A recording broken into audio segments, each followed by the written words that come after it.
Hi welcome back. ನಾನು ಮತ್ತೆ video start ಮಾಡಿದ್ದೇನೆ. ವಿಡಿಯೋದಲ್ಲಿ ಹೇಗೆ ಹೋಗ್ತದೆ ಅಂತೇಳಿ ನೋಡುವ, ಈಗ ಹೇಗೆ ಇದಾಗ್ತದೆ ಅಂತೇಳಿ.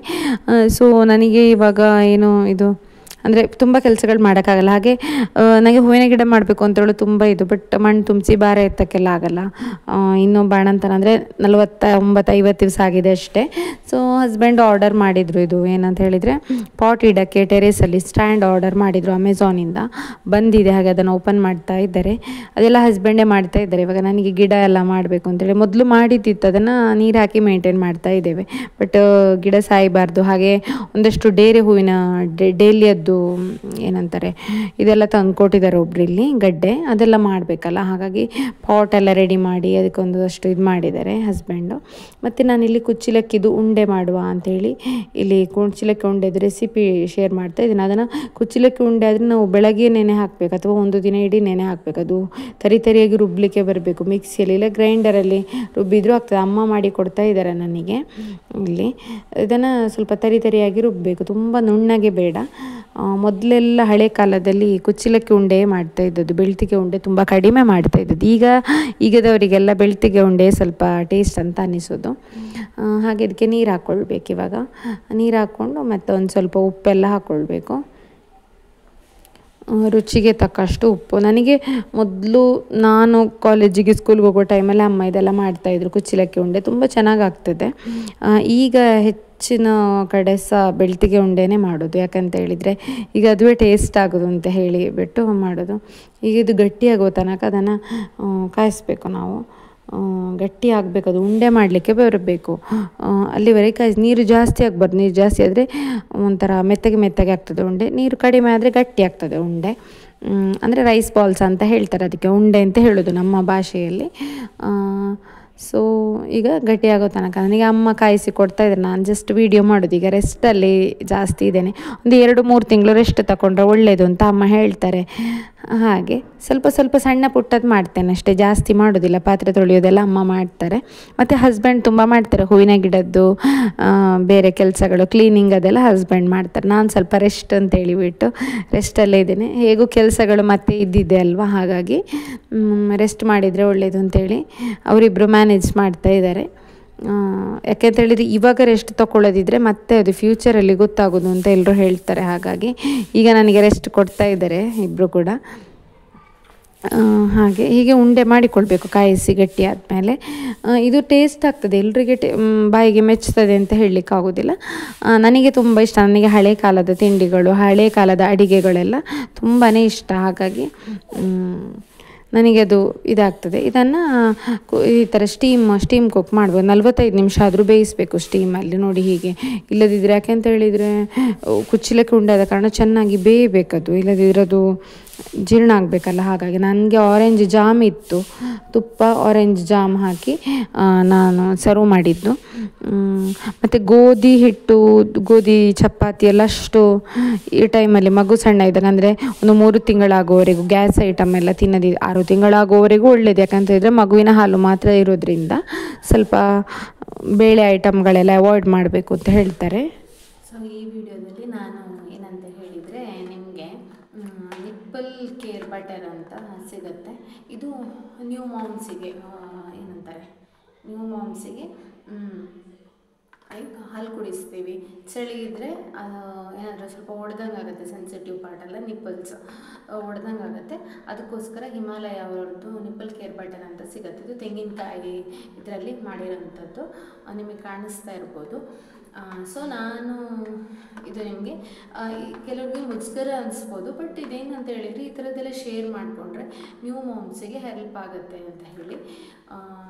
ಹೇಗಂತ ಹೇಳಿದರೆ, ಈಗ ಇದು ಒಡೆದು ಹೋದ್ರೂ ನಿಪ್ಪಲ್ಸ್ ಎಲ್ಲ ಇದು ಒಡೆದು ಹೋದ್ರೂ ಆಗುತ್ತೆ. ಅಥವಾ ಈಗ ನಾವು ಮುಖಕ್ಕೆ ಮಾಯಿಶ್ಚರೈಸ್ ಮಾಡ್ತೀವಲ್ಲ, ಎಲ್ಲ ಆದಮೇಲೆಲ್ಲ ಚಳಿಗಾಲದಲ್ಲೆಲ್ಲ ಮಾಯಿಶ್ಚರೈಸ್ ಮಾಡ್ಕೊತೀವಿ. ಸೊ ಹಾಗಾಗಿ ಮಾಯಿಶ್ಚರೈಸ್ ಪ್ರೊಟೆಕ್ಟ್ ಮಾಡೋದಕ್ಕೆ ಕೂಡ ಯೂಸ್ ಮಾಡ್ಬೋದು.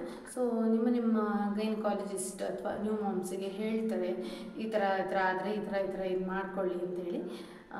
ಸೊ ಹಾಗಾಗಿ ನಾನು ನಿಮಗೆ ಇಲ್ಲಿ ವಿಡಿಯೋದಲ್ಲಿ ಯಾರಾದರೂ ನ್ಯೂ ಮಾಮ್ ಇದ್ದರೆ ಅವರಿಗೆ ನಿಪ್ಪಲ್ ಕೇರ್ ಬಟರ್ ಅಂತ ಸಿಗುತ್ತೆ. ನಾನು ಹಿಮಾಲಯ ಅವ್ರದ್ದು ಇಲ್ಲಿ ತೋರಿಸ್ತಾ ಇರೋದು.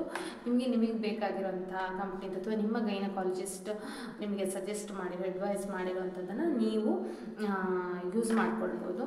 ಸೊ ನಾನು ನಿಮಗೆ ಅದಕ್ಕೆ ದನ ತೋರಿಸ್ತಾ ಇದ್ದೀನಿ. ಇದು ಆ್ಯಕ್ಚುಲಿ ತೆಂಗಿನಕಾಯಿ ಯೂಸ್ ಮಾಡಿರೋಂಥದ್ದು. ಇದರಲ್ಲಿ ಅದೇ coconut oil, kokum butter use ಮಾಡಿದ್ದಾರೆ. ಕೋಕೋನಟ್ ಆಯಿಲ್ ಮತ್ತು ಕೋಕಮ್ ಬಟರ್ ಇಲ್ಲಿ ಕಾಣಿಸ್ತಾ ಇದೆ ನಿಮಗೆ. ನನ್ನ ಪ್ರಕಾರ ನಾನಿಲ್ಲಿ ಫೋಕಸ್ ಮಾಡಿದ್ದೀನಿ. ಎಸ್, ಇದನ್ನ ಏನಂದರೆ ನಿಪ್ಪಲ್ ಸುತ್ತ ಈ ಥರ ಇದು ಮಾಡಬೇಕು, ಮತ್ತು ಈ ಥರ ಏರಿಯಾ ಈ ಥರ ರೌಂಡಾಗಿ ಮಸಾಜ್ ಮಾಡಿ ಜೆಂಟ್ಲಿ. ಮತ್ತು ಮಗುವಿಗೆ ಹಾಲು ಕುಡಿಸ್ಬೇಕಾದ್ರೆ ಇದನ್ನು ಒರೆಸಿಕೊಳ್ಬೇಕು, ನೀಟಾಗಿ ಒರೆಸ್ಕೊಂಡು ಮತ್ತೆ ಇದು ಮಾಡಬೇಕು. ಹವೆವರ್ ಇಟ್ ಈಸ್ ಸೇಫ್ ಅಂತ ಇದೆ massage, safe during nursing, but however it is advisable to clean nipples before breastfeeding ಅಂತ ಇದರಲ್ಲಿ ಕೊಟ್ಟಿದ್ದಾರೆ. ವೆಟ್ ವೈಪ್ಸು ಮತ್ತು ಏನಾದರೂ ಕಾಟನ್ ಬಟ್ಟೆ ಯೂಸ್ ಮಾಡಿಕೊಂಡು ಇದನ್ನು ನಿಪ್ಪಲ್ಸನ್ನು ಕ್ಲೀನ್ ಮಾಡಿಕೊಂಡು ಇದನ್ನು ಇದು ಮಾಡಿದ್ದಾಯಿತು. ಒಂದು 2-3 hours. ಈಗ ತುಂಬ ಚಿಕ್ಕ ಮಗು ಆದರೆ 2 hours ಒನ್ಸ್ ಫೀಡ್ ಮಾಡಬೇಕು. ಸೊ ಏನು ಮಾಡಬೇಕು ಅಂತ ಹೇಳಿದರೆ, ಹಾಲು ಕುಡಿಸ್ಬೇಕಾದ್ರೆ ಅದನ್ನು ಒಂದು ಸತಿ ಕ್ಲೀನ್ ಮಾಡಿ, however it is safe, but ಆದರೂ ಒಂದು ಸ್ವಲ್ಪ ಕ್ಲೀನ್ ಮಾಡ್ಕೊಂಡ್ರೆ ಆಯಿತು. ಇಲ್ಲಾಂದರೆ ತೆಂಗಿನ ಎಣ್ಣೆನೂ ಪಸೆ ಮಾಡ್ಕೊಳ್ಬೋದು. ನಾನು ಹೇಳ್ತಾ ಇರೋದು ತೆಂಗಿನ ಎಣ್ಣೆ ಈಗ ಎಷ್ಟು ಪ್ಯೂರ್ ಬರುತ್ತೆ ಅಂತ ಗೊತ್ತಿಲ್ಲ ನಮಗೆ, ಅದಕ್ಕೋಸ್ಕರ ಈ ಥರದ್ದಿದೆ. ಅದರಲ್ಲಿ ಮೆಡಿಕಲಿ ಟೆಸ್ಟೆಡು, ಇದು ನಮಗೆ ಡಾಕ್ಟರ್ ಅಡ್ವೈಸ್ ಮಾಡಿರ್ತಾರೆ. ಸೊ ಇದನ್ನೆಲ್ಲ ಯೂಸ್ ಮಾಡ್ಬೋದು ಅಂತ ನಾನಿಲ್ಲಿ ನ್ಯೂ ಮಾಮ್ ಯಾರಾದರೂ ಇದ್ದರೆ ಅವರಿಗೆ ಹೆಲ್ಪ್ ಆಗುತ್ತೆ ಅಂತ ಹೇಳಿಬಿಟ್ಟು ಇಲ್ಲಿ ನಾನು ನಿಮಗೆ ತೋರಿಸ್ತಾ ಇರೋದು. ಸೊ ಇದು ಹಿಮಾಲಯದು. ನಿಮಗೆ ನಿಮ್ಮ ಗೈನಕಾಲಜಿಸ್ಟ್ ಯಾವುದನ್ನು ಸಜೆಸ್ಟ್ ಮಾಡಿದ್ದಾರೆ ಅಥವಾ ನಿಮಗೆ ಯಾವುದಾದ್ರೂ ಇದ್ದರೆ ಅದನ್ನು ಯೂಸ್ ಮಾಡ್ಕೊಳ್ಬೋದು. ಸೊ ಇದು ಹೀಗೆ ನಿಪ್ಪಲ್ ಕೇರ್ ಬಟರ್ ಅಂತ ಹೇಗೆ ನಮಗೆ ಮುಖಕ್ಕೆ ಮಾಯಿಶ್ಚರೈಸ್ ಆಗಿ ಹಚ್ಕೊತೀವೋ ಹಾಗೆ ಇದಕ್ಕೆ ಇರೋವಂಥದ್ದು. ಚಳಿಗಾಲದಲ್ಲಿ ಸ್ವಲ್ಪ ತುಂಬ ಹೆಲ್ಪ್ ಆಗುತ್ತೆ. ಒಡೆದು ಹೋದ್ಮೇಲೇ ಇದನ್ನು ತರಿಸ್ಕೋಬೇಕು ಅಂತಿಲ್ಲ, ಒಡೆದು ಹೋಗದೇ ಇರೋ ಥರ ಕೂಡ, ಅಂದರೆ ಕ್ರ್ಯಾಕ್ ಬರದೇ ಇರೋ ಥರ ಕೂಡ ಪ್ರಿವೆಂಟ್ ಮಾಡೋಕ್ಕೆ ಅದನ್ನು ಹಚ್ಕೊಳ್ಬೋದು. ಸೊ ಹಾಗಾಗಿ ನಾನು ನಿಮಗೆ ಹೇಳ್ತಾ ಇದ್ದೀನಿ. ಸೊ ಇದನ್ನು ನಿಮಗೆ ತುಂಬ ಜನರಿಗೆ ಹೆಲ್ಪ್ ಆಗೋದು. ತುಂಬ ಜನ ನ್ಯೂ ಮಾಮ್ ಇದ್ದೀರಾ, ನಾನು ಯೂಟ್ಯೂಬಲ್ಲಿ ತುಂಬ ನೋಡ್ತಾ ಇರ್ತೀನಿ. ತುಂಬ ಪ್ರೆಗ್ನೆನ್ಸಿಯಲ್ಲಿರೋರು ಇದ್ದೀರಾ, ತುಂಬ ಆಲ್ರೆಡಿ ಅಮ್ಮ ಆಗಿರೋರು ಇದ್ದೀರಾ. ನ್ಯೂ ಮಾಮ್ಗೆ ಹೆಲ್ಪ್ ಆಗುತ್ತೆ. ಸೊ ಹಾಗಾಗಿ ಈ ವಿಡಿಯೋ ಶೇರ್ ಮಾಡಿದ್ದೀನಿ. ಸೊ ಈಗ ಜೀರಿಗೆ ರಸಮ್ ನೋಡುವ. ಒಂದು ಸ್ವಲ್ಪ ತೆಂಗಿನ ಇದು ಮತ್ತು ಒಂದು ಚಮಚ ಜೀರಿಗೆ, 2 ಹಸಿಮೆಣಸು ಹಾಕಿದ್ದೀನಿ. ಹಸಿ ತೆಂಗಿನ ತುರಿ ಇದ್ದರೂ ಹಾಕ್ಬೋದು, ಈ ಥರ ಇದ್ರೂ ಹಾಕ್ಬೋದು. ಸ್ವಲ್ಪ ರುಬ್ಬಿಕೊಂಡು ಮತ್ತು ಇದು ಮಾಡ್ಕೊಳ್ಬೋದು. ತೆಂಗಿನ ತುರಿ ಸ್ವಲ್ಪ, ಜೀರಿಗೆ ಮತ್ತು ಮೆಣಸು ಹಾಕಿ ರುಬ್ಬಿಕೊಂಡು ಪಾತ್ರೆಗೆ ಹಾಕ್ಕೊಳ್ಬೇಕು. ಇದನ್ನು ಪಾತ್ರೆಗೆ ಹಾಕಿ ನೀರು ಮಾಡಿಕೊಂಡು ಇದಕ್ಕೆ ಎಷ್ಟು ಬೇಕಷ್ಟು ನೀರು ಹಾಕ್ಕೊಳ್ಬೇಕು. ಜೀರಿಗೆ ರಸಮ್ ಇದು. ಜೀರಿಗೆ ರಸಮ್ ತುಂಬ ಟೇಸ್ಟ್ ಆಗ್ತದೆ ಮಾಡಲಿಕ್ಕೆ. ನೀವು ನೋಡಿ ಹೇಗೆ ಆಗ್ತದೆ ಅಂತೇಳಿ. ಈಗ ಇದಕ್ಕೆ ಉಪ್ಪು ಮತ್ತು ಬೆಲ್ಲ ಹಾಕ್ಕೊಳ್ಬೇಕು. ಈಗ ಬೆಲ್ಲದ ಹುಡಿ ಹಾಕ್ಕೊಳ್ತಾ ಇದ್ದೇನೆ. ನಾನು ಇಲ್ಲಿ ಆರ್ಗ್ಯಾನಿಕ್ ಬೆಲ್ಲದ ಹುಡಿಯೇ ಬಳಸೋದು ಯಾವಾಗಲೂ, ಹಾಗಾಗಿ ಬೆಲ್ಲದ ಹುಡಿ. ಈಗ ಈ ಗಟ್ಟಿ ಬೆಲ್ಲ ಆದರೆ ಏನಾಗ್ತದೆ ಅಂತ ಹೇಳಿದರೆ ಅದನ್ನು ಕರಗಿಸಿಕೊಳ್ಬೇಕಾಗ್ತದೆ. ಇಲ್ಲಾಂದರೆ ಅದರಲ್ಲಿ ಕಸ ಕಡ್ಡಿ ಏನಾದರೂ ಇರ್ತದೆ, ಅದನ್ನು ಕರಗಿಸಿ ಸೋಸಿ ಹಾಕೋದು ಮತ್ತು ಉಪ್ಪು ಹಾಕಿ ಚೆನ್ನಾಗಿ ಕುದಿಸಬೇಕು.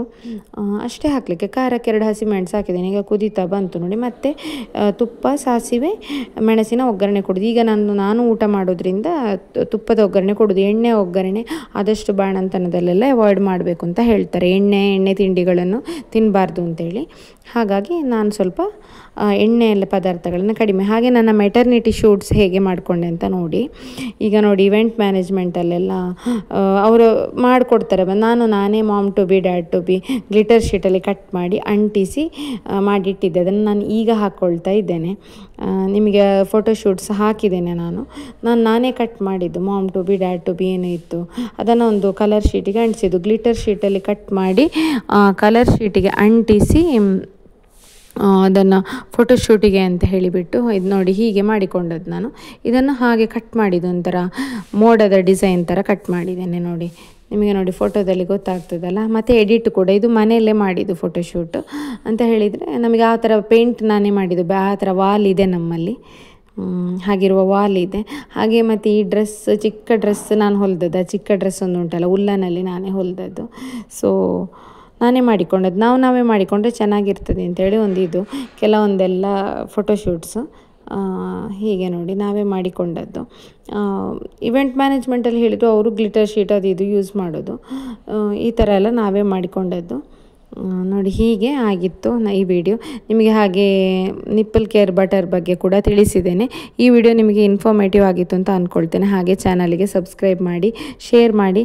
ಹಾಗಿದ್ರೆ ಮುಂದಿನ ವಿಡಿಯೋದಲ್ಲಿ ಸಿಗೋಣ. Take care, happy times.